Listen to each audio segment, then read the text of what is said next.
fédéral Pichou, tobengi Intel, tobengi président Jackson, tobengi Boé. Ah, chef de l'État qui est dans le terrain, à la campagne, vérifier, contrôler, jour chef de l'État dans la matadi. Et ça va aller dans la musalate. Nabi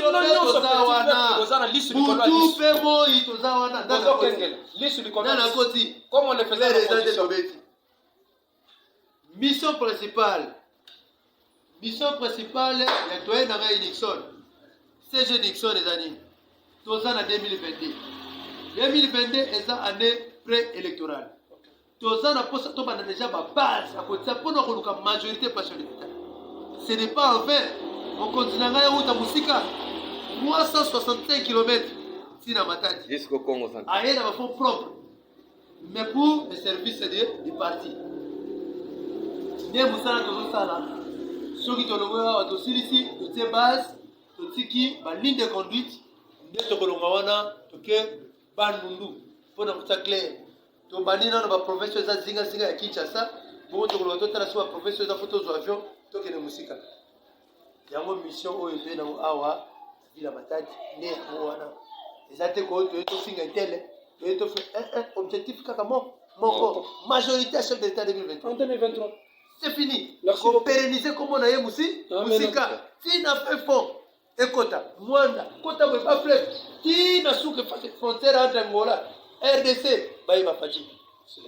Nyenge Torozonga, Zonga Kinshasa, peut-être au la 3 ou 4 régions d'Anzela, pour chaque ville Tozo Kita. Tozo Kita pour au la Moussala Malem Malem. Nous sommes déjà en contact avec quelques présidents. Pour Tozo Bon André Toeki, Toé Matadi Bouenanzela Nzela. Torozonga la baronne à retour. Moi, arrête pour nous mobiliser au Tsakabantel. Pour nous présent, pour nous parlementaire, pour tout ça, pour nous intérêt à chef de l'État. Les langues de Roman, ce soir, ils ont l'importance cité. Ils ont l'importance cité. Mais c'est très capital. Bissot, tout ça, va aigle. Raina de Nixon, secrétaire général, nous sommes des aigles. Nous venons de loin déjà. À mon moni, moi, pour parler, tout le monde déjà, jour, tu es qui n'a pas tout. Tu travailles lobby. Le peut toujours travailler comme ça, tout pérenniser aux alliés comme pour Mathieu Beto. Et puis, sous la bénédiction de CG Kabouya, mon abouté, Yewanande, Olo Bate, Talibisote, c'est Yende Mokonzi. Avant que tu aies un peu de Yesu na liboso. Amen. Parce qu'il y a un chemin. Chemin pour que tu aies un peu de Ganon Banani, par CG Kabouya. AK-47. Deux questions. Oui. Je sais que vous avez déjà validé les chemins. Le Congo central en soi est dans l'effervescence de pouvoir. C'est ça. Déjà, vous avez été accueillis à bras ouverts et votre descente sur terrain a fait de nous ce que nous sommes et le terrain est totalement asphalté. Donc nous sommes en train de nous battre bec et ongle sous la bénédiction de AK-47. Auguste Kabouya, on a voté Chimo. On a changé. Et de là, s'attendez. Au niveau parlementaire, c'est vrai que nous allons qui y a la totalement, mais Batoubaye pour réveiller, ils sont Makasi et ça, c'est Nixon. Na niveau ya Kinshasa akiteli biso pona coexiter biso ko pesa biso susukuwana parce que nous étions toujours à tout moment marginalisés. Au Salaboy, parlementaire debout, malgré informel, mais avant il est fait derrière vous. Or, aïe ko expliquer biso que non pas tellement que nous avons le pouvoir, mais nous sommes au pouvoir et nous devons conserver pouvoir rango na makasi nyonso longtemps plus possible que ndenge tozo lukelango. Parce que même dans l'article 10 statut na biso toyebi que l'objectif du pouvoir, yezate besoin pouvoir ndebo perdre rango rapidement. Non. Voir les pouvoirs, c'est vrai, vous arrivez au pouvoir, mais les conserver le plus longtemps possible, c'est aussi une chose. Et la façon de gérer, la façon de faire les choses, la façon de nous comporter, tant que nous sommes du pouvoir, au pouvoir, dans les pouvoirs, donc nous coordonnons tout. Et je suis très contre Nabato Balobaka, que tu as pouvoir un gambo. Non, moi je m'extire contre ces gens-là. Pourquoi le chef de l'État a la totalité de son pouvoir. Oui, amen. Quand vous me dites ici, pouvoir un gambo, patati, patata, moussala et konalate, biso tozo à moussala comme. Amen. Aujourd'hui, nous nous retrouvons dans l'IDPS comment? Et le pouvoir des gambo là, donc ce sont des infiltrés qui viennent de X ou Y qui n'a pas parti pour déranger l'IDPS.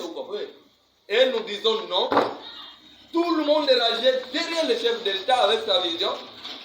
L'autorité morale dit parti, l'IDPS, la machine qui tourne, ça vibre. Et quand l'IDPS dit non, c'est fini, vous êtes dans l'épertement total.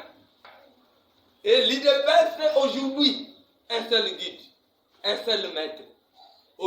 Là, Papa Augustin, moi Nabout. AK-47, ngai nazobakisaka pare Satan de marteau ya 800 kg. Satan de fini terminé. Et qu'on le veuille ou pas, nous n'avons qu'un seul chef. Moi je suis mon Congo. Mon papa m'a toujours enseigné, quel que soit votre chef, même à d'autres Sakasoy, ce qui a dans le pouvoir et a signé, a dans la signature, pour que ça y ait respect. Quelles que soient nos différences, nos divergences, tout mettre nous sur la table, autour d'une table, on discute. Et qu'on change X ou Y, yonde opposala nyonso par rapport à Oyaoutiwana. Donnons la chance à la personne qui travaille, qui œuvre, et pour que la majorité réellement, qu'elle soit une majorité compacte en 2023, une majorité fiable et fixe. Et pour ne pas monopoliser la parole, j'ai mon chef direct ici, notre CG Nixon qui pouvait nous éclaircir encore pour essayer un peu d'effacer les zones d'ombre. Voilà notre chef, Papa Nixon, vous avez la parole. Bandeko Nangai avant doyen Nixon et le CG, les lois ont la fierté à la président du Parlement de Bourg, tous les parlementaires de Bourg, ils ont encadré Bango, dans le lot Roloba, ils ont ça la passe. Les lots sont dans le Congo central.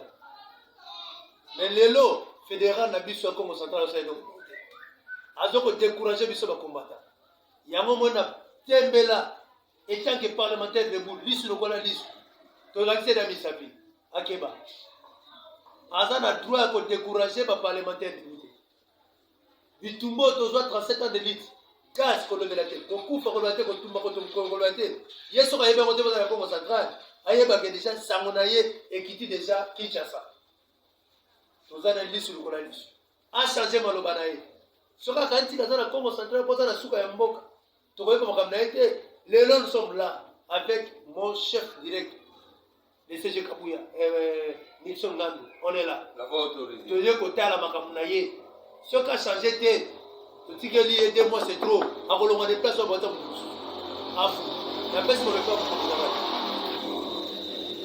Merci beaucoup. C'est un show où les alliés Nobelia parlementaire debout. Babeta livre, bazalaka sans repos, sans frein, babeti en kitoko. Notre secrétaire général de M. Kabouya, et chaque mois dans yo, yo boti au sein du parti pour la biso ba auto zali ko œuvrer na structure informelle babendi parlementaire debout. Na mission on t'a dit qu'on confier biso dernièrement ezalaki mission to sala nini. Mutu nyonso azonga na base. Kozonga na base elingi koloba ete aucun territoire, qu'un quartier, ni commune sans l'IDPS. Raison pour laquelle vous allez à Congo central. Donc on est Congo central parce que après votre réimplantation à partir de Kinshasa, Toyaka awa na Congo central comme votre équipe d'avance ti na mwanda tokoma. Et je me souviens encore acte yo sala exact yo aucun vraiment autorité ne peut le faire. Au boya tapi olanda biso ti na mopanzi zo pesa biso mbote doyen bino bo comité awa pas doyen bolandinga ti na mwanda. C'était dans les soucis il y a to fan de sa partie na biso to bayi côté la Congo central te. En tant que structure informelle, tu as qui peut tomber à côté moi ordre au sein ya baïque o bazali kobunda tongo pourquoi pour la partie na biso tina biso toyeli awa nde ya mwana. Notre CG, vous avez notre soutien, vous avez le soutien de toute la population ainsi que combattants et combattantes ya Congo central. Ils vous soutiennent de tout ce qui se passe. Bilanga weza munene CG na yo moko okolonga yango te parce que vous-même vous l'avez dit l'autre fois, ezalaki dernière sortie na yo devant les médias, olobaki je suis humain, j'ai mes failles, j'ai mes faiblesses et mes erreurs. J'ai besoin de vos suggestions, vos orientations et vos conseils. Na baoyo ngai kabuya nasalelaki bango mabe balimbisanga. Baoyo pe basalaki nga kabuya mabe en tant que secrétaire général na limbisi bango. Voilà vos propos, on a kanga définitivement tina moya lelo. En dehors de ça, quand elle était aux amis, papa ya banemele. Nous sommes le 4 mars na résidence nayo privée. Plus de 70 quelques de présidents parlementaires du groupe. Toyaki na bakanda tozalaki na yango tozozwa misala te nini tosala nsima ya lisolo oponaki bayike oyo esengelaki balandela baliste na bato na misala na baentreprise et parmi bato yango okonfiaki nga mission ngai oyo Nixon Ngandu Tumba. Vous m'avez confié cette mission. Ezalaki ya kosala nini? Ezalaki te ke nazwi liste na yelo CG kamata liste te.